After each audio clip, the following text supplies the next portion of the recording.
ఛానల్ని లైక్ చేసి సబ్స్క్రైబ్ చేసుకోండి. అలాగే మీ విలువైన అభిప్రాయాన్ని కామెంట్ ద్వారా తెలపండి. Please subscribe and support my channel. Hi అండి, వెల్కమ్ టు అవర్ ఛానల్. నేను ఇప్పుడు చదివి వినిపించబోయే కదా నిన్నటి పున్నమి పార్ట్ 6. పార్ట్ 5లో పతంజలి కాశీ వెళ్ళడానికి ప్రయాణం అవుతూ ఉంటాడు. బయలుదేరే టైం ఆసన్నం అయ్యాక ఆయనకి గుండె గొంతుకులోకి వచ్చిన భావన కలుగుతుంది. తర్వాయి భావనలోకి వెళ్దాం. ఇద్దరు మనవల్ని ఎత్తుకొని ముద్దు పెట్టుకుని తలో 100 రూపాయల నోటు చేతిలో పెట్టాడు. మామయ్య, గంగనీళ్ళు ఓ బాటిల్ ఎక్స్ట్రా తీసుకురండి, మా పిన్నికి క్యాన్సర్, వాళ్ళకి ఇస్తానంది పెద్ద కోడలు కోరింది. అలాగేనమ్మా, ఒంటరిగా వెళ్తున్నారు, ఎక్కడున్నది ఫోన్ చేస్తూ ఉండండి, మధుకర్ చెప్పాడు. ఆయన బయలుదేరేటప్పుడు చిన్న కోడలు వంటగదిలోంచి బయటికి రానేలేదు. విభాకర్ తన కారులో పతంజలిని సికింద్రాబాద్ రైల్వే స్టేషన్ దగ్గర డ్రాప్ చేశాడు. లోపలికి రానా, ఏ ప్లాట్ఫామ్ చూసుకోగలవా అడిగాడు. చూసుకోగలను, నువ్వు వెళ్ళు. ఇద్దరూ కారు దిగారు. డిక్కీ తెరిచి ఎయిర్ బ్యాగ్, చేతి సంచి విభాకర్ అందించాడు. అతను డ్రైవింగ్ సీట్లో కూర్చున్నాక కారు తిరిగి స్టార్ట్ చేయబోయే ముందు కారు కిటికీ దగ్గర వంగి పతంజలి చెప్పాడు, నా తర్వాత మన వంశంలో పెద్దవాడివి నువ్వే, అన్నీ నువ్వే చూసుకోవాలి. శ్రీకర్కి ఏం పట్టదు. మధుకర్ భార్య సంగతి నీకు తెలిసిందే కదా. ఏడాదికోసారి నీ చెల్లెల్ని పిలిచి పసుపు కుంకుమతో పాటు చీర సారే లాంటివి పెడుతూ ఉండు. తండ్రి మాట్లాడింది అసందర్భంగా తోచినా విభాకర్ కొద్దిగా ఆశ్చర్యంగా చూస్తూ సరే అన్నాడు. పతంజలి స్టేషన్ బిల్డింగ్ వైపు అడుగులు వేశాడు. రైలు ఇంకా ప్లాట్ఫామ్ మీదకి రాలేదు. మరోసారి కూతురు ఇంటికి ఫోన్ చేశాడు. ఈసారి ఫోన్ ఎత్తారు. నేనమ్మా, చెప్పాడు. నాన్నగారు, మీరు కాశీ ప్రయాగులు వెళ్తున్నారటగా, ఎప్పుడు అడిగింది విద్యాధరే అవతల నుంచి. చెప్పా కదమ్మా ఇవాళని, ఇప్పుడు రైల్వే స్టేషన్ నుంచే మాట్లాడుతున్నాను. వచ్చేటప్పుడు కాశీ పట్టుపంచులు 2 తీసుకురండి, పూజకి పనికొస్తాయి. మా మామగారి పాతవన్నీ పగిలిపోయాయి. అలాగేనమ్మా, మళ్ళీ ఎప్పుడు వస్తున్నారు? 2 వారాలు అవుతుంది. సరే, వచ్చాక ఫోన్ చేయండి. రిసీవర్ క్రెడిల్ మీద పెట్టేస్తూ అనుకున్నాడు. తన కుటుంబ సభ్యులతో మాట్లాడడం అదే ఆఖరుసారని, తర్వాత ఇది తన కూతురు అందరికీ చెప్పి ఏడుస్తుందని. ప్లాట్ఫామ్ మీదకి రైలు వచ్చింది. తన రాష్ట్రాన్ని, తన భాషని, తన సంస్కృతిని, తన వాళ్ళని అందరినీ, ఆఖరికి తన పింఛన్కి, ఉనికికి కూడా శాశ్వతంగా దూరం అవుతూ పతంజలి 3 టైర్ కంపార్ట్మెంట్లోకి ఎక్కాడు. రైలు కదిలేదాకా స్తబ్దుగా ఉన్న మనసు రైలు కదిలాక బాధతో విలువెల్లాడసాగింది. కిటికీలోంచి నగరం కనిపించేదాకా చూస్తూ ఉండిపోయాడు. సుగుణ బతికి ఉంటే ఇలా జరిగి ఉండేది కాదు. కళ్ళజోడు తీసి కర్చీఫ్తో కంటిని తడిని తుడుచుకున్నాడు. తెల్లారేసరికి రైలు నాగపూర్ చేరుకుంది. మధ్యాహ్నానికి ఇటార్సీ. నాగపూర్లో ఒక అతను రిజర్వేషన్ లేకపోయినా ఎక్కాడు. అతను పతంజలితో మాటలు కలిపాడు. తెలుగు అతనే. పూనాలో డిఫెన్స్ అకౌంట్స్లో పని. ఆఫీస్ పని మీద టూర్ వెళ్తున్నాడు. పతంజలికి అతన్ని చూస్తే అచ్చం శ్రీకర్ని చూసినట్లుగా ఉంది. అదే వయసు, అదే క్రాఫ్, అదే పోలిక. తన ఆఫీసు గురించి, పూనా గురించి, చుట్టుపక్కల ఉన్న పుణ్యక్షేత్రాల గురించి మాట్లాడాడు.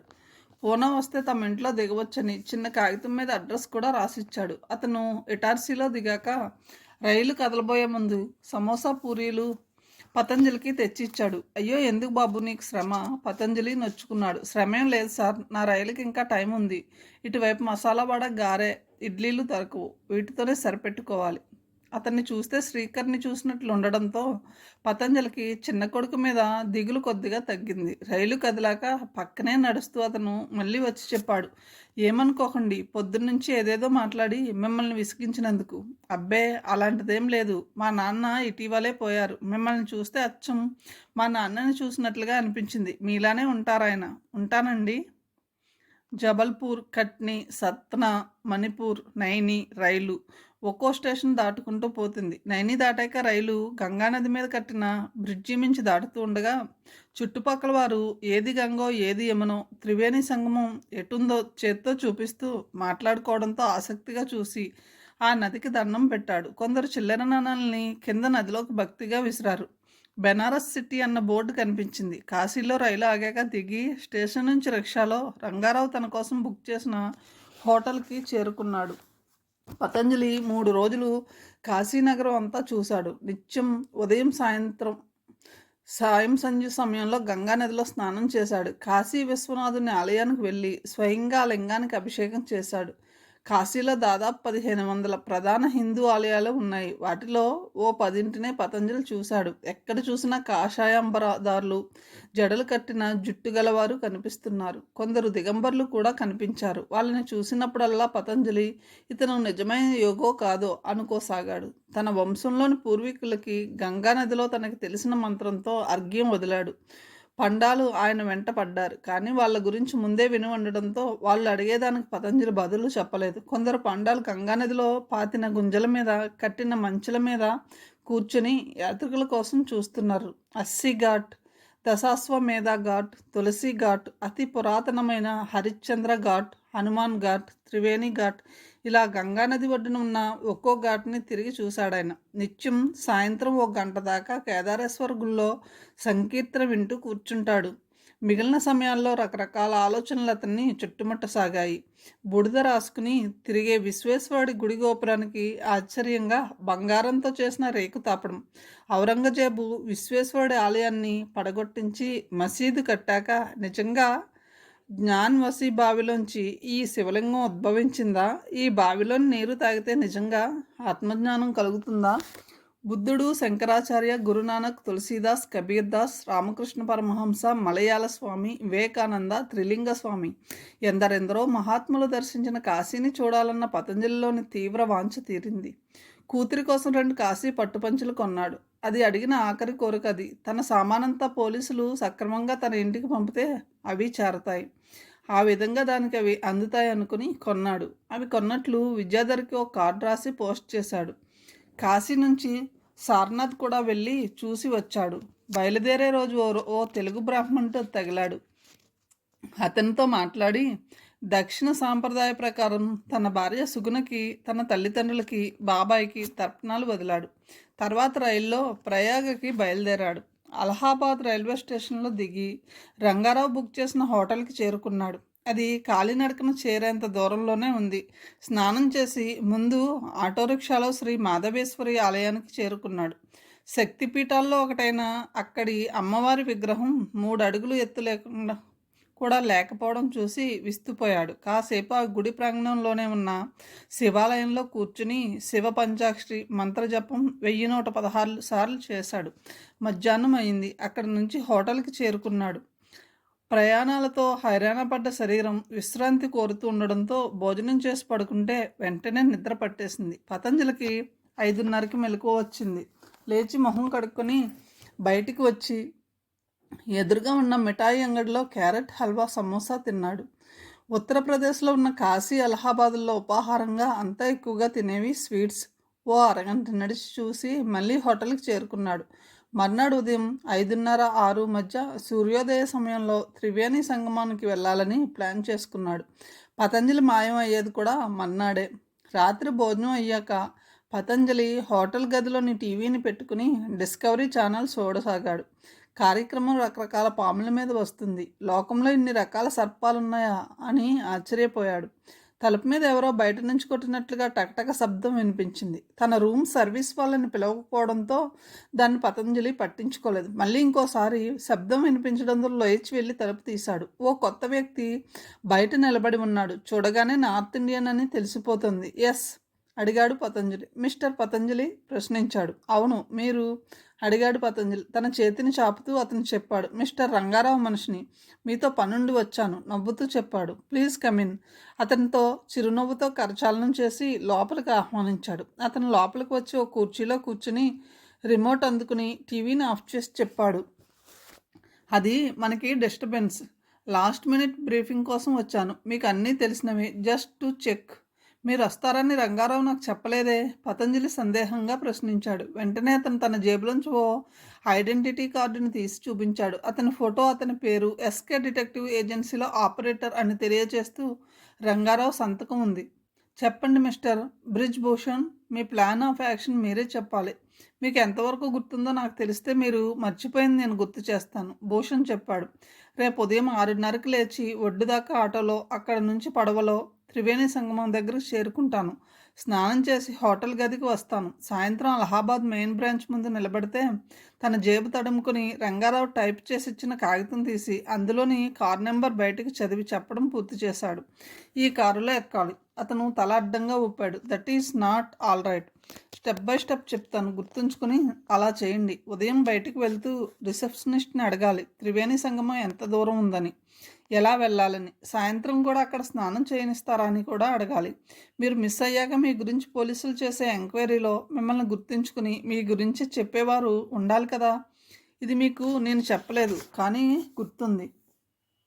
Okay, let's do it step by step. తర్వాత స్నానం అయ్యాక మీరు హోటల్కి వచ్చేదాకా ఏమైనా చేయొచ్చు. ఇక రేపు సాయంత్రం 5:30 నుంచి మీరేం చేస్తారో చెప్పండి.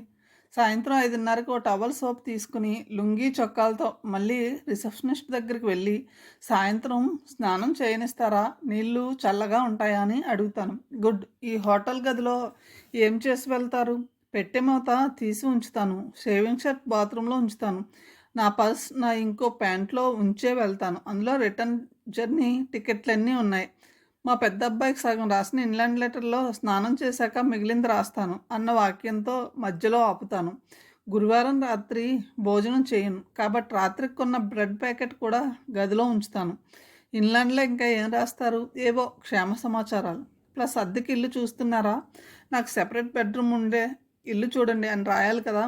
ఎస్, గుర్తుంది, అలానే రాస్తాను. తర్వాత ఇంకోసారి త్రివేణి సంగమంలో స్నానం చేసి 1 కిలోమీటర్ దూరం నడిచి వెళ్ళి అక్కడ ఆటో ఎక్కి అలహాబాద్ బ్యాంక్కి చేరుకుంటాను.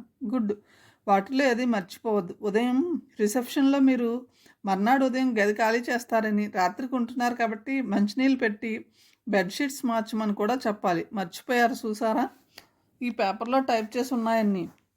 అది చూసి ఆ టైంలో అలా ఫాలో అయ్యి చెప్దామనుకున్నాను. మీరు కావాలంటే ఈ రాత్రి రేపు మీ వాళ్ళతో ఫోన్లో మాట్లాడవచ్చు. ఆ తర్వాత మాత్రం వాళ్ళకి ఫోన్ చేయకండి.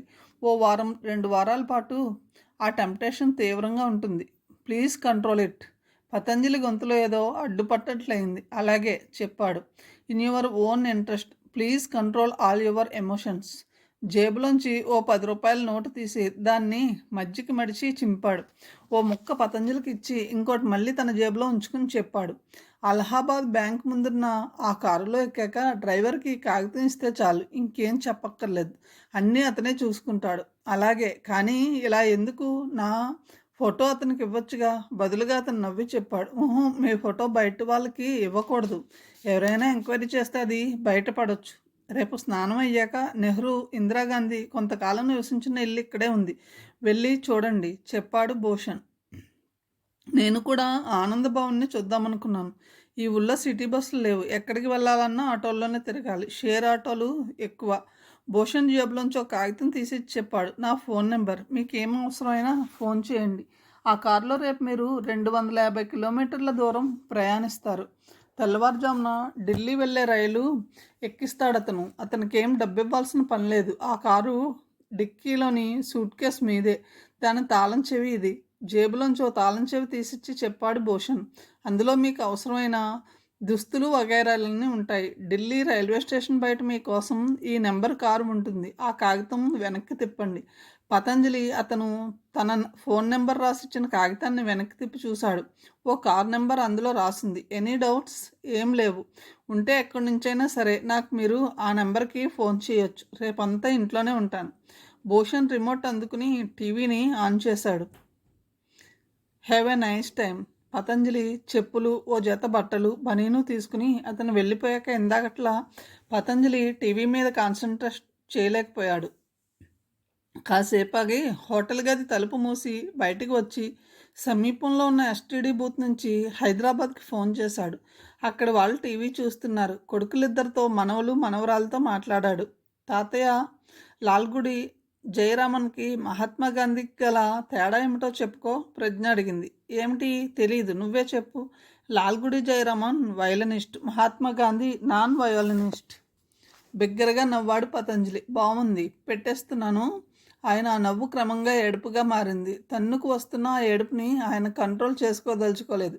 ఏడవడం కాసేపటికి మనసుని ప్రశాంతం చేస్తుంది అనుకున్నాడు. పతంజలి ఆ రాత్రి వేసుకోవడానికి తనతో తెచ్చుకున్న రెస్టిల్ 2.5 mg ట్యాబ్లెట్ని వేసుకున్నాడు. మరో పావు గంటలో నిద్ర పట్టింది ఆయనకి.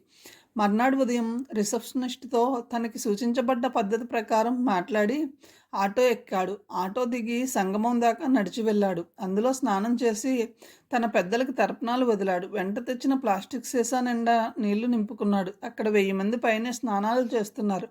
ఒడ్డున నిలబడి ఇటు నుంచి వస్తున్న గంగానది, అటు నుంచి వస్తున్న యమునా నదిని చూశాడు. వాటి నీళ్లు రంగుల వేరు అని స్పష్టంగా కనిపిస్తున్నాయి. యమున ఒడ్డున ఉన్న మొఘలులు కట్టించిన చారిత్రాత్మక కోటను చూశాడు.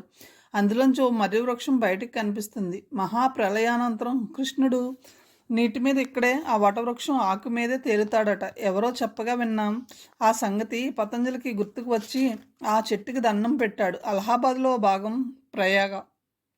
ఆటోలో అలహాబాద్లోని ఆనంద్ భవన్కి వెళ్ళి టికెట్ కొనుక్కొని లోపలంతా తిరిగి చూశాడు. మోతీలాల్ నెహ్రూ అలహాబాద్లో లా ప్రాక్టీస్ చేస్తున్నప్పుడు వాళ్ళ కుటుంబం ఉన్న ఇల్లు అది. అక్కడి నుంచి హోటల్ గదికి చేరుకున్నాడు. సాయంత్రం దాకా టీవీ చూస్తూ గడిపాడు.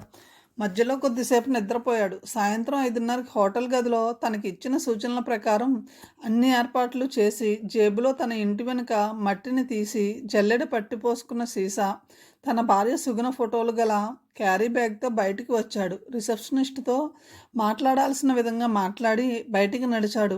ఆ కాగితంలో రాసి ఉన్నట్లుగా నడిచి 200 గజాల దూరంలో ఉన్న అలహాబాద్ బ్యాంక్ మెయిన్ బ్రాంచ్కి చేరుకున్నాడు. ఆయన వెళ్ళి నిలబడ్డ 10 నిమిషాలకు వచ్చి ఆగిందొక కారు. నెంబర్ తనిఖీ చేసుకుని సగం చింపిన 10 రూపాయల నోటుని జేబులోంచి తీసి దాన్ని డ్రైవర్కి ఇచ్చాడు. ఆ అంబాసిడర్ కారు డ్రైవర్ వెంటనే వెనక కూర్చోమని సైగ చేశాడు.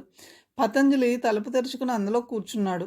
కారు బయలుదేరింది. ఇద్దరి మధ్య ఎలాంటి మాటలు లేవు. కొద్దిసేపట్లో కారు యమునా నది మీద ఉన్న రైల్ కమ్ రోడ్ బ్రిడ్జ్ మీదకి వచ్చింది. మరి కాసేపట్లో ఆ కారు ప్రయాగ పొలిమేరలు దాటింది. టెన్షన్గా కళ్ళు మూసుకుని వెనక్కి వాలాడు. పతంజలి మనసంతా గందరగోళంగా ఉంది. ఈ క్షణాలు, ఈ నిమిషాలే తనని తన వాళ్ళ నుంచి శాశ్వతంగా వేరు చేసేవి. 7:30కి ఓ చిన్న ఊళ్ళోని హోటల్ ముందు కారు ఆపాడు డ్రైవర్. పతంజలి అడగకుండానే దిగి డిక్కీ తెరిచాడు. అందులోనే ఉపయోగించబడ్డ ఓ పాత సూట్ కేసుని భూషణ్ ఇచ్చిన తాళం చెవితో తెరిచి చూశాడు. టవల్స్, దుస్తులు, షేవింగ్ కిట్, వేరుశనగ పప్పు, అంకుల్ చిప్స్ ప్యాకెట్లు, మినరల్ వాటర్ బాటిల్స్, ఓ పుస్తకం కూడా ఉంది. తీసి చూశాడు. Living with the Himalayan masters by Swami Rama. కాలక్షేపానికి తన టేస్ట్కి అనుగుణమైన పుస్తకం ఉంచాడని అనుకున్నాడు. ఆ నెల రీడర్స్ డైజెస్ట్ కూడా ఉంది. అందులో ఎస్కే డిటెక్టివ్ ఏజెన్సీ అడ్రస్ గల 4 రూపాయల స్టాంపు అంటించిన కవరు ఉంది. దాని మీద అతికించిన పోస్ట్ ఇట్ పసుపు రంగు పేపర్ మీద తెలుగులో మంజునాథ్ని చేరాక నాకు కన్ఫర్మ్ చేస్తూ లెటర్ రాయండి అని ఉంది. అది రంగారావు చేతివ్రాత అయ్యి ఉంటుందని అనుకున్నాడు. సూట్ కేసులోంచి ఓ ఫ్యాన్ తీసుకుని హోటల్ ఆవరణలో బిల్డింగ్కి ఓ పక్కగా ఎవరూ లేని చోట దాన్ని వేసుకుని లుంగి విడిచాడు. వేడివేడి పుల్కాలు, ఆలు సబ్జీ, వంకాయ కూర, మసాలా డాల్లతో తిన్నాడు.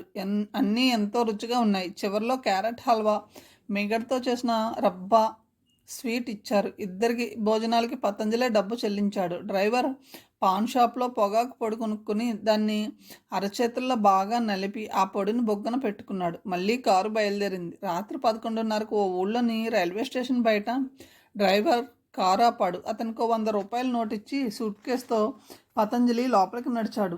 ఢిల్లీ వెళ్ళే రైలు రావడానికి ఇంకా 30 గంట టైం ఉంది. ప్రయాగలో సాయంత్రం త్రివేణి సంగమం దగ్గర అంతా రంగారావు వేసిన పథకం ప్రకారం ఎలాంటి తేడా లేకుండా జరిగిపోయింది. ఎవరో పోలీసులకు ఫోన్ చేసి స్నానం చేసే ఒకరు కొట్టుకుపోవడం చూసామని చెప్పారు. ఫారినర్స్ ఇద్దరు నాగ్పూర్ నుంచి వచ్చిన ఓ జంట పతంజలి నదిలో మునిగిపోవడం చూసామని ఎంక్వైరీకి వచ్చిన పోలీసులకి చెప్పారు. భూషణ్ ముందే ఒడ్డున ఉంచిన పతంజలి చెప్పులు, బట్టలు పోలీసులకి దొరికాయి. చొక్కా జేబులోని హోటల్ గది తాళం చెవి, దాని పేరు గల ఇత్తడి పథకం ఆధారంగా అతను బస చేసిన హోటల్కి పోలీసులు చేరుకున్నారు. వాళ్ళకి హోటల్ గదిలో టెలిఫోన్, ఇండెక్స్ బుక్, పర్స్ దొరికాయి. 10,000 రూపాయలు పాస్పోర్ట్ పెట్టెలోని బట్టల్లో కనపడ్డాయి. పతంజలి రాక్ కోసం రాత్రి 11 దాకా ఎదురు చూశాక హోటల్ రిసెప్షనిస్ట్ హైదరాబాద్ ఎస్టీడీ చేసి జరిగింది వివరించారు. అవతల వైపు ఫోన్ ఎత్తిన మధుకర్ హోటల్ పేర్లు, వాళ్ళ ఫోన్ నెంబర్ రాసుకున్నాడు. వాళ్ళ ఇంట్లో వెంటనే విషాదకరమైన నిశ్శబ్దం అలుముకుంది. సరిగ్గా ఆ సమయంలో ఢిల్లీకి వెళ్ళే రైల్లో తన కంపార్ట్మెంట్ ఎక్కడో వెతికి అందులోనికి ఎక్కుతున్నాడు పతంజలి. రిజర్వేషన్ తన పేరు కాక మారి పేరుతో బుక్ అయి ఉండడం పతంజలి గమనించాడు. లోకం దృష్టిలో తన మరణంతో పాటు తన పాత పేరు కూడా మరణించి తీరాలి. కొత్త లోకంలో నిజంగా చచ్చేదాకా ఇక తను బతికే ఉంటాడు. ఫస్ట్ క్లాస్ కంపార్ట్మెంట్ వెతుక్కుని ఎక్కాడు. రైలు కదిలేదాకా రహస్యంగా గమనించిన ఆ కార్ డ్రైవర్ పతంజలి ఆ రైల్లో ప్రయాణిస్తున్నాడని కన్ఫర్మ్ చేసుకున్నాడు. స్టేషన్లోంచి రంగారావుకి ఫోన్ చేసి తర్వాత బయటకు వచ్చి అంబాసిడర్ కార్ని ఎక్కాడు. రైలు ఎక్కిన పావు గంటకల్లా పతంజలికి నిద్ర పట్టింది. మర్నాడు హైదరాబాద్లో పతంజలి ఇంటికి ఒక అతను వచ్చాడు. పతంజలి గారు ఉన్నారా? అతను ప్రశ్నించాడు. లేరు. దేనికి? వినతి ప్రశ్నించింది. కొరియర్ కవర్ వచ్చింది. ఆయన నిన్న ప్రయాగలో పోయారు. అరెరే, ఎక్కడి నుంచి వచ్చింది కవరు? మద్రాసు నుంచి. ఆయన పోయాక ఇంకెవరికి డెలివరీ ఇవ్వకూడదు. వెనక్కి తిరిగాడు అతను. 4 అడుగులు వేసి ఆగి మళ్ళీ వెనక్కి తిరిగి చూసి అడిగాడు, బాడీ బయలుదేరిందా? లేదు, త్రివేణి సంగమంలో కొట్టుకుపోయింది. పోలీసులు ఇంకా ట్రేస్ చేయలేదు. అరెరే, మరి ఎవరైనా వెళ్తున్నారా? ఇవాళ హైదరాబాద్ వారణాసి ఎక్స్ప్రెస్ లేదు. అది వారానికి 3 సార్లే. విమానంలో ఢిల్లీ దాకా వెళ్ళి అక్కడి నుంచి రైల్లోనో రోడ్ ద్వారానో అలహాబాద్కు వెళ్ళాలి. నేను కొంతకాలం ఢిల్లీలో పనిచేశాను కాబట్టి ఈ వివరాలు నాకు తెలుసు. విమానంలో వెళ్లాల్సినంత తొందర ఏం లేదు. ఇటార్సీ దాకా వెళితే అక్కడి నుంచి అలహాబాద్ బోల్డ్ ట్రైన్స్ అట. ఆ కొరియర్ అతను బయటికి నడిచి స్కూటర్ స్టార్ట్ చేశాడు. కొద్ది దూరం వెళ్ళాక దాన్ని ఆపి జేబులోంచి సెల్ ఫోన్ తీసి ఓ నెంబర్ డయల్ చేశాడు. అవతల వైపు నుంచి సమాధానం రాగానే చీప్కి కనెక్షన్ ఇవ్వమని కోరాడు. రంగారావు లైన్లోకి రాగానే తను తెలుసుకున్న సమాచారం చెప్పాడు. గుడ్, సరే. అవతల వైపు ఫోన్ పెట్టేసిన రంగారావుకున్న ఒక మీమాంస తీరింది. ఢిల్లీకి పతంజలి తరపున వారు ఎవరైనా విమానంలో వెళ్ళి అక్కడి నుంచి అలహాబాద్కి చేరుకోవాలని అనుకుంటే ఆ సంగతి తనకు తెలియాలని రంగారావు అనుకున్నాడు. ఒకవేళ అలా వెళ్ళినా పతంజలి ఢిల్లీ నుంచి బయలుదేరే సమయం, వారు చేరుకునే సమయం ఒకటి కాదు. మధ్య 6 గంటల విరామం ఉంది. కానీ ఏ కారణంగానైనా పతంజలి విమానం బయలుదేరడం ఆలస్యమైతే కష్టం. ఢిల్లీ ఎయిర్పోర్ట్లో పతంజలిని ఇక అతని తరపు వారు ఎవరూ చూడరన్న ధీమా ఏర్పడ్డాక రంగారావు ఆ విషయంలో మనసు తేలిక పడింది. తమ ప్లాన్లో ఎలాంటి మార్పులు అవసరం లేదు అనుకున్నాడు. రంగారావు చెప్పినట్లుగానే పతంజలిని పికప్ చేసుకోవడానికి ఢిల్లీ రైల్వే స్టేషన్ కారు వచ్చింది. దాని నెంబరు రంగారావు టైప్ చేసి ఇచ్చిన కాగితంలో ఉండబట్టి పార్కింగ్ స్పేస్లో నా కారుని పతంజలి తేలిగ్గా కనుక్కోగలిగాడు. ఢిల్లీలోని ఓ 3 స్టార్ హోటల్కి ప్రవేశించిందా కారు. లోపలికి నడిచిన పతంజలి కళ్యాణ్ పేర బుక్ అయిన గది తాళం చెవులు ఇవ్వమని రిసెప్షనిస్ట్ని అడిగాడు. రిజిస్టర్లో కళ్యాణ్ పేర సంతకం చేసి 3rd ఫ్లోర్లోని ఆ గదిలోకి వెళ్ళాడు. స్నానం చేసి బ్రేక్ఫాస్ట్కి ఆర్డర్ ఇచ్చాడు. తర్వాత టీవీ చూస్తూ గడిపాడు. ఢిల్లీ చూడాలని ఉన్న రంగారావు ఆ గదిలోంచి పతంజలిని బయటికి కదలొద్దని ఇచ్చిన స్ట్రిక్ట్ ఇన్స్ట్రక్షన్స్ని ఆయన ఫాలో అయ్యాడు. ఢిల్లీలో ఆయన్ను గుర్తుపట్టే ప్రమాదం ఉందని ఆ జాగ్రత్త. మధ్యాహ్నం భోజనం అయ్యాక కాసేపు నిద్రపోవాలని ప్రయత్నించాడు. కానీ పతంజలికి నిద్ర పట్టలేదు. హైదరాబాద్లో తన ఇంట్లో ఇప్పుడు పరిస్థితి ఎలా ఉంటుందో అన్న ఆలోచనే ఆయనకి. వారి ఏడుపుల్ని, పరామర్శకి వచ్చే వారిని ఊహించుకోసాగాడు. అమెరికాలోని శ్రీకర్కి ఈ పాటికి ఈ వార్త చేరి ఉంటుంది. ఇండియాకి బయలుదేరే ప్రయత్నంలో ఉండి ఉంటాడు. తన కొలీగ్స్ తన గురించే మాట్లాడుకుంటూ ఉంటారు. ఏ బంధువులు ఏ సమయాల్లో ఏ రైలు ద్వారా చేరుకుంటారో ఆలోచించాడు. బహుశా కర్మ 4వ రోజు మొదలు పెడతారు. ఈలోగా బాడీ కోసం ఆగుతారు. బతికున్న తనకి కర్మ చేయడం అన్న ఆలోచన ఆయన్ని సెంటిమెంటల్గా బాగా బాధిస్తుంది. దాన్ని ఆపే ఉపాయం ఆయనకి చాలా కాలంగా ఎంత ఆలోచించినా తట్టలేదు. సాయంత్రం గది ఖాళీ చేయడానికి గంట ముందు ఎవరో ఫోన్ చేసి అడిగారు, అంతా సవ్యంగానే ఉంది కదా, ఏమైనా సహాయం కావాలా అని. తను రంగారావు మిత్రుడిని అని చెప్పాడు అతను. అంతా సరిగ్గానే ఉందని, ఏం సహాయం అవసరం లేదని రంగారావుకి థ్యాంక్స్ చెప్పమని పతంజలి చెప్పాడు. గది ఖాళీ చేసి పార్కింగ్లో ఉన్న తను వచ్చిన కారు ఎక్కాడు. అది సరాసరి ఢిల్లీ ఎయిర్పోర్ట్కి తీసుకెళ్ళింది. కారు డ్రైవర్ డాష్బోర్డ్లోంచి ఓ కవర్ తీసిచ్చాడు. దాన్ని చింపి చూస్తే లోపల విమానం టికెట్ కనిపించింది. పతంజలి కారు దిగి డిపార్చర్ లాంజ్లోకి నడిచాడు. ఢిల్లీ నుంచి బాంబేకి వెళ్లే విమానంలోకి 30 గంట తర్వాత ఎక్కాడు. ఆయనకి విమాన ప్రయాణం అదే తొలి అనుభవం. అదంతా కొంత థ్రిల్లింగ్గాను, కొంత ఆశ్చర్యంగానూ ఉంది. విమానంలో స్వామి రామ పుస్తకం తెరిచాడు. బాంబేలో విమానం దిగాక కనెక్టింగ్ ఫ్లైట్లో గోవాకి వెళ్లే విమానం ఎక్కాడు. విమానం ఎయిర్పోర్ట్లో ల్యాండ్ అయ్యాక అందులోంచి కిందికి దిగాడు. ఎయిర్పోర్ట్లో ఒక అతను మిస్టర్ కళ్యాణ్ బెల్గమ్ అని రాసిన అట్టని పట్టుకుని కనిపించాడు. పతంజలి అతని దగ్గరికి వెళ్ళి తనే కళ్యాణ్ అని చెప్పాడు. కార్ పార్కింగ్ స్థలానికి అతని వెంట దారి తీశాడు. ఆ డ్రైవర్ కారుని పోనిచ్చాక ఇంగ్లీష్లో అడిగాడు, పనాజీ ఎంత దూరం? 29 కిలోమీటర్స్ సార్. అతను జవాబు చెప్పాడు. కిటికీలోంచి పతంజలి బయటికి ఆసక్తిగా చూశాడు. ఇండియాలో ఉన్నట్లుగా లేదు. పురాతన బిల్డింగ్స్ని, వాటి ఆర్కిటెక్చర్ని, గౌన్లలో ఉన్న స్త్రీలని, చర్చిలని చూస్తుంటే పతంజలికి తను ఏదో విదేశంలో ఉన్నట్లుగా ఆ పరిసరాలన్నీ కనిపించాయి.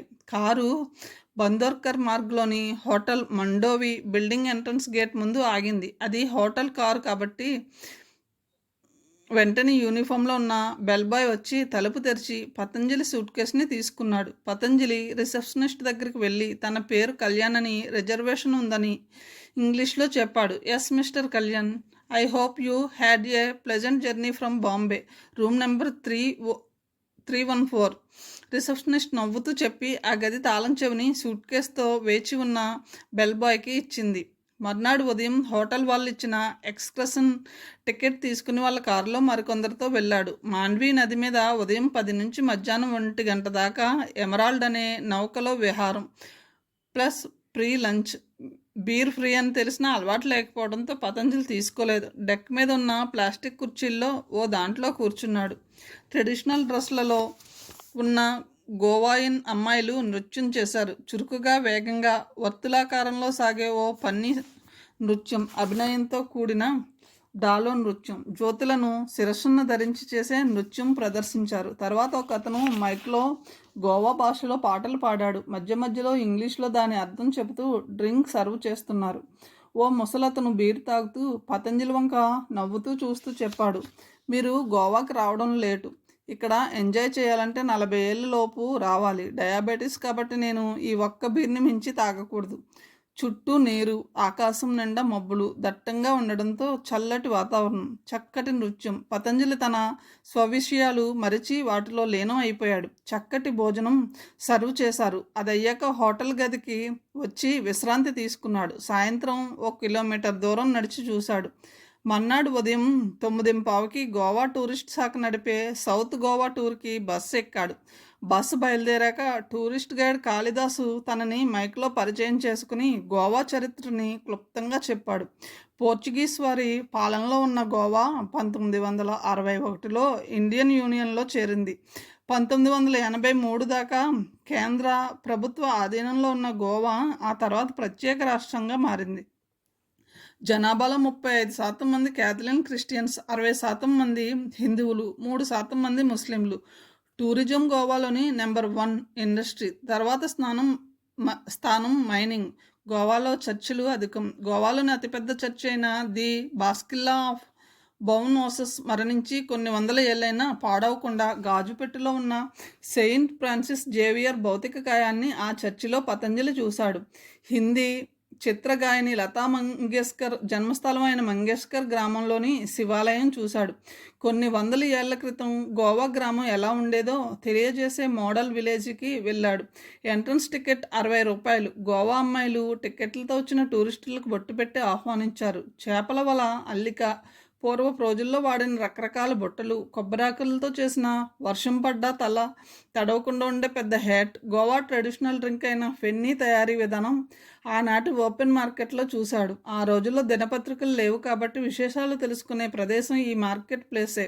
ఇంట్లోంచి బయటికి రాని పోర్చుగీస్ మహిళలు టైంపాస్కి కిటికీల దగ్గర నిలబడి వచ్చేపోయే వాళ్ళని చూడడం, అగ్ని భయంతో ఇంటికి ఆనుకోకుండా దూరంగా కట్టుకున్న వంటగది, టావెర్న్, ఆ బార్లో టైం పాస్కి ఆడే బోర్డు గేమ్, బీదవాళ్ళ పాకలోని ఏకైక గదిలో వంట, పడక ఏర్పాట్లు. అక్కడి నుంచి బయలుదేరి బస్ కోల్వా బీచ్ దగ్గర ఆగింది. ఆ సముద్రం చూడగానే తను గోకర్ణం వెళ్ళడం, దానికి దారి తీసిన సుగుణతో సంభాషణ పతంజలికి గుర్తు వచ్చాయి. సుగుణ తనని గోవా చూడమని సలహా ఇస్తే అది గోవా చూసే వయసు కాదని, తను పుణ్యక్షేత్రాలు చూడడానికి బయలుదేరడం, దారిలో మూకాంబికాదేవి క్షేత్రంలో తనకి మంజునాథ్ కుటుంబం పరిచయం అవడం గుర్తొచ్చాయి. మర్నాడు నార్త్ గోవా టూర్కి వెళ్ళాడు. ఈసారి వచ్చిన గైడ్ గోవా వివరాలు ఇంకాస్త ఎక్కువగా చెప్పింది. గోవా జనసంఖ్య 13 లక్షలు. గోవాలో గడ్డి బాగా పెరుగుతూ ఉండడంతో ఆవుల సంపద గలవారు ఈ ప్రాంతానికి ఆకర్షితులై వచ్చారు. ఇక్కడ ఇనుప గనులన్నీ ప్రైవేట్ వ్యక్తుల ఆస్తులుగా ఉన్నాయి. ఫిష్ కర్రీ, అన్నం వాళ్ళ సేఫ్టీ ఫుడ్. పోర్చుగీస్ భాష మాట్లాడే వారి సంఖ్య 2%. కొంకణి అధికంగా మాట్లాడే భాష. చాలా ఇళ్ల బయట సిమెంట్తో చేసిన సోఫాలు ఉండడం గమనించాడు. ఆ టూర్లో కొన్ని దేవాలయాల్ని, ఫోర్ట్ అగ్వారా, క్వీన్ ఆఫ్ గోవాయిస్, బీచెస్ అయిన కోలన్ క్యూట్ బీచ్, అక్కడ ఇసుకలో అర్ధనగ్నంగా పడుకున్న విదేశస్తుల్ని చూశాడు. ఆ రాత్రి నిద్రకి ఉపక్రమిస్తున్న పతంజలి గదిలో ఫోన్ మోగింది. సగం మగతగా రిసీవర్ అందుకుని హలో అన్నాడాయన. ఎలా ఉంది గోవా? కోలన్ క్యూట్ బీచ్ చూసారా? రంగారావు కంఠం వినగానే పతంజలికి ఎంతో ఆనందం వేసింది. అక్కడ మా ఇంటి విశేషాలు ఏమైనా తెలిసాయా? ఆత్రంగా అడిగాడు. మీరు ఈ ప్రశ్న అడుగుతారని ఊహించాను. తెలుసుకుంటూనే ఉన్నాను. నాకు అది అవసరం కదా. బాగా ఏడుస్తున్నారా? రంగారావు నవ్వు పక్కపక్క వినపడింది. పెద్దగా లేదు కాబట్టి మీ పిల్లల గురించి మీరు చెప్పిన దాంట్లో అబద్ధం లేదు.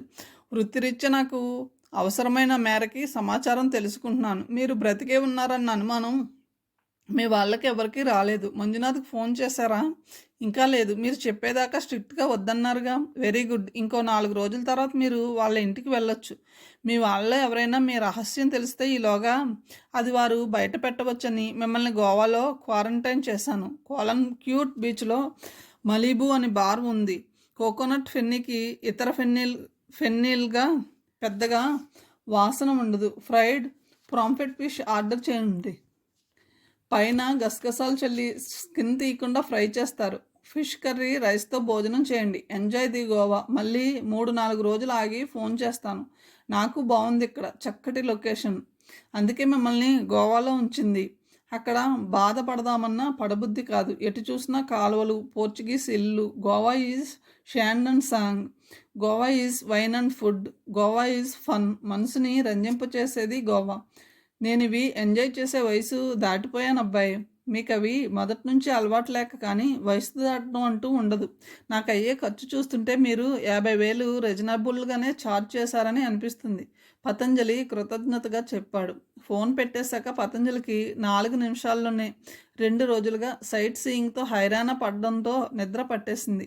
పతంజలి మరో 4 రోజులు గోవాలోనే కాలక్షేపం చేశాడు. ఓ రోజంతా మంగేష్కర్లోని శివాలయంలో, మరో రోజు ఫోండాలోని శ్రీరామ్నాథ్, శ్రీ గణేష్ టెంపుల్స్లో, 3వ రోజు కోల్వా బీచ్లో కూర్చుని living with the Himalayan masters పుస్తకాన్ని పూర్తి చేశాడు. 4వ రోజు పాంజింలోని బజార్లన్నీ తిరిగి ఓ సౌత్ ఇండియన్ రెస్టారెంట్లో భోజనం చేసి తిరిగి హోటల్కి వెళ్ళేసరికి రిసెప్షన్లో ఫోన్ మెసేజ్ ఆయన కోసం ఎదురు చూసింది. రాత్రి 8:30 గదిలో ఉండమని హైదరాబాద్ నుంచి రంగారావు చేసిన ఫోన్ కాల్ అది. రాత్రి 8:30కి రంగారావు నుంచి ఫోన్ కాల్ వచ్చింది. Now the Coast is clear. మీరు మంజునాథ్ ఇంటికి వెళ్ళొచ్చు. హైదరాబాద్లో అంతా మీరు మరణించారని నమ్ముతున్నారు. ఎవరికి ఎలాంటి అనుమానం రాలేదు. మీరు అంత పకడ్బందీగా ప్లాన్ చేశాక ఇంకెవరికి అనుమానం వస్తుంది? ఛాన్స్.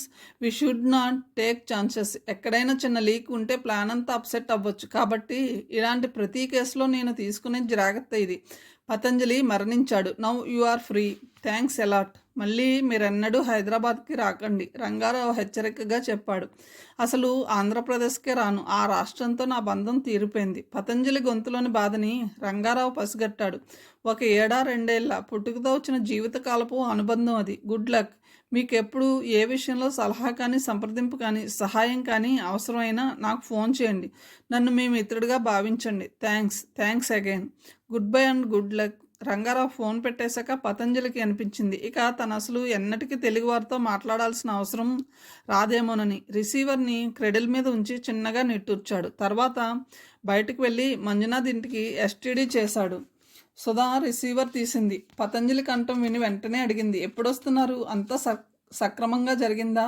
అంతా సవ్యంగానే జరిగింది. రేపు ఉదయం బయలుదేరి మధ్యాహ్నానికల్లా వస్తాను. పిల్లలు తాతయ్య ఎప్పుడొస్తారని అడుగుతున్నారు. గేటు చప్పుడైతే మీరే ఏమోనని చూస్తున్నారు.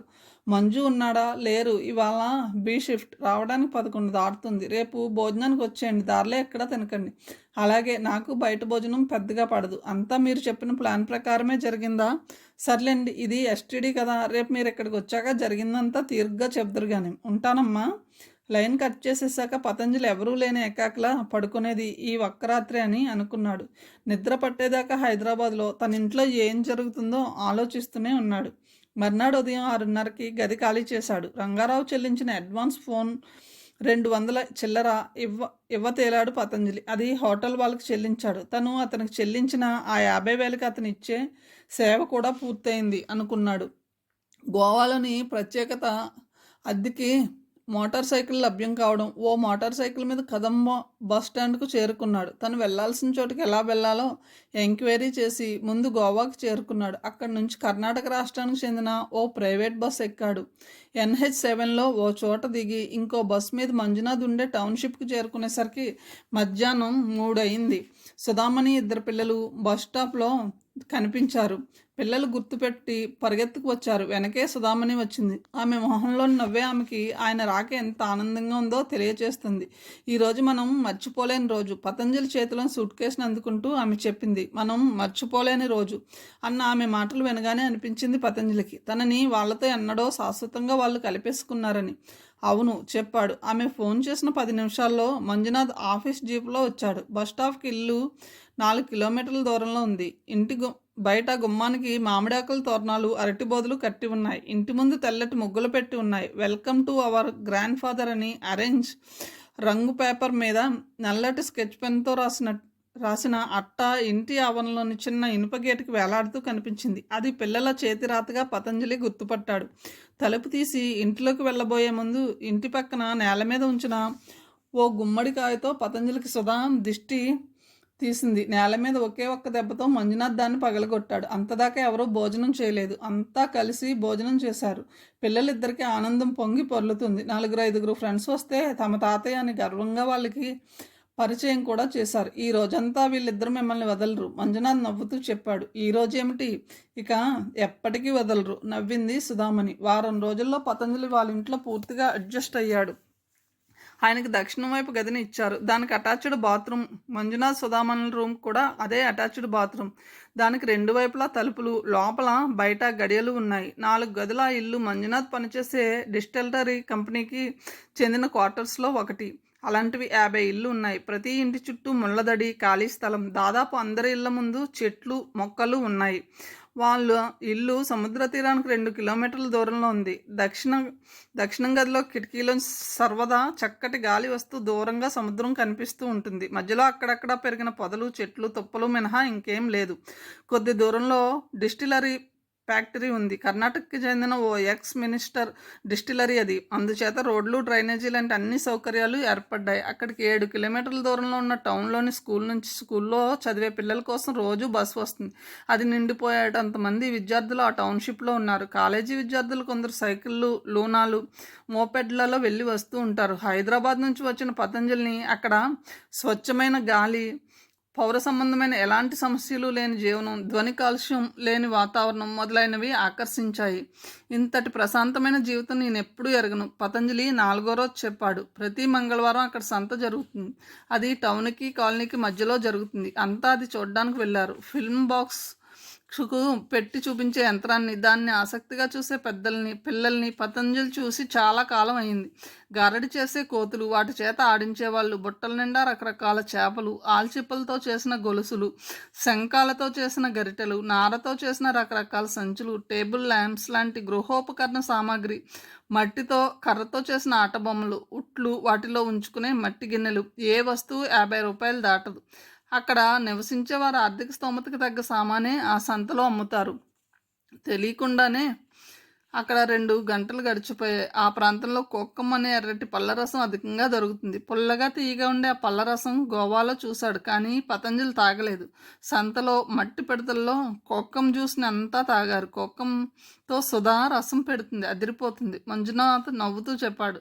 దాన్ని రుచి చూపించాలని సుధా కోక్కం పళ్ళని సంతలో కొన్నది. వచ్చిన 5వ రోజు పతంజలి మంజునాథ్ని తీసుకుని అతని స్కూటర్ మీద టౌన్కి వెళ్ళాడు. అక్కడ Indian bank, Canara bank, state బ్యాంకుల్లో ఎస్బీ అకౌంట్లు ఓపెన్ చేశాడు. వాటిల్లో తనతో తెచ్చిన డీడీలని డిపాజిట్ చేశాడు. 4 రోజుల తర్వాత వెళ్ళి ఆ అమౌంట్స్ని చిన్న చిన్న మొత్తాలుగా ఫిక్స్డ్ డిపాజిట్ చేశాడు. సెకండ్ నేమ్గా కొన్నిటికి సుధ పేరుని, మరికొన్నిటికి మంజునాథ్ పేరుని పెట్టి వారి సంతకాలు తీసుకుని పిల్లల పేరు నామినేట్ చేశాడు. అయితే ఆయన ఎంత మొత్తం వేస్తున్నాడో వాళ్ళకి తెలియదు. నిజానికి సుధామణి బ్యాంక్ వ్యవహారాలతో పరిచయం లేదు కాబట్టి ఎలాంటి ప్రశ్నలు వేయలేదు. మంజునాథ్కి ఆ సమాచారం తెలిసిన అతను పెద్దగా ఆసక్తి చూపించలేదు. తన పేర తెరిచిన లాకర్లో ఆ ఎఫ్డి రసీదులను ఉంచాడు. తదనంతరం మంజునాథ్ని నామినీగా బ్యాంక్ లాకర్ని విధిగా పతంజలి తెరిచాడు. వాళ్ళ మీద ఎలాంటి అపనమ్మకం లేకపోయినా రంగారావు చేసిన హెచ్చరిక గుర్తుండడంతో అతని సలహాని పాటించాడు. అలాగే ఫిక్స్డ్ డిపాజిట్లన్నీ ఫార్మర్ ఆర్ సర్వైవర్ అంటే వాటిలో మొదటి పేరు గల పతంజలి జీవించి ఉన్నంతకాలం ఆయనకు తప్ప జాయింట్ హోల్డర్స్కి సొమ్ము విత్డ్రా చేసుకునే అవకాశం లేని విధంగా డిపాజిట్ చేశాడు. కొన్ని డిపాజిట్లు వడ్డీ కలిపి చివరిలో తీసుకునేలా, కొన్నిటికి నెల వడ్డీని తన ఎస్బీ అకౌంట్లో జమ చేసేలా వేశాడు. ఆ విధంగా తను బతుకున్నంత కాలం మోసపూరితంగా సుధామణి, మంజునాథలలో ఏ ఒక్కరూ ఆ డబ్బుని తస్కరించే అవకాశం లేని శ్రద్ధ తీసుకున్నాడు పతంజలి. ఆ వ్యవహారం పూర్తవడంతో ఇక నెల 5,000 రూపాయలు అన్ని బ్యాంకుల్లోని పతంజలి సేవింగ్స్ ఖాతాలని జమ అవుతూ ఉంటాయి. ఆ విధంగా తన ఆర్థిక స్వాతంత్రాన్ని పతంజలి నిలుపుకోవడమే కాక ఇన్కమ్ ట్యాక్స్ పరిధిలోకి రాకుండా కూడా ట్యాక్స్ ప్లానింగ్తో ఇన్వెస్ట్ చేశాడు. ఇంటికి తిరిగి వస్తుంటే మంజునాథ్ అకస్మాత్తుగా పతంజలిని అడిగాడు, మిమ్మల్ని నేను ప్రశ్న అడగనా? అడుగు. ఆ డబ్బు మీ ఒక్కరి పేర వేసుకున్న తర్వాత మీ పిల్లలకి చెందేలా వాళ్ళ పేర్లు, చిరునామాలు నామినేట్ చేసి ఉంటే బాగుండేది కదా. మీ రుణానుబంధం వాళ్ళతో కదా ముడిపడి ఉంది. పతంజలి సన్నగా నవ్వాడు. కథను ఇంతటితో ముగిస్తున్నాను. తిరిగి తర్వాయి భాగంతో కలుద్దాం. Thank you.